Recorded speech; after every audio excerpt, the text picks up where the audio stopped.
इस्लामी इल्मु छा आहे? इस्लाम जे ज़रिए ज़िंदा करण इल्म जो पहिरियों हिसो ऐं पहिरियों बुनियादु आहे। इस्लाम जा काफ़ी इल्म आहिनि जेकी उन जे बुनियादी असूलनि मुतलिक़ आहिनि। जॾहिं सिर्फ़ु तस्दीक़ जी निगाह सां ॾिठो वञे त इस्लाम जो वजूद ईमान खां पोइ आहे, मगर इस्लाम जे सबूत खां पोइ ईमान जूं घणियूं शाख़ूं ऐं मर्तबा क़ाइमु थियनि था।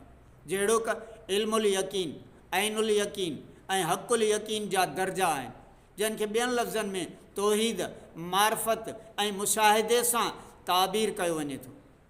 अहिड़े नमूने ईमान जी हर शाख़ मां कई इल्म निकिरनि था, मगर फ़र्क़ु इहो आहे त इस्लाम जे इल्मुल क़ुलूब जा ॿ क़िस्म आहिनि।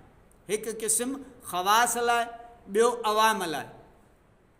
आम वस्फ़ में इल्मुल यकीन ग़ौर, फ़िकिर ऐं इस्तदलाल जे ज़रिए हासिलु थिए थो, ऐं इन में दुनिया वारा आलिम ऐं आख़िरत वारा आलिम ॿई बराबरि जा हिसेदार आहिनि।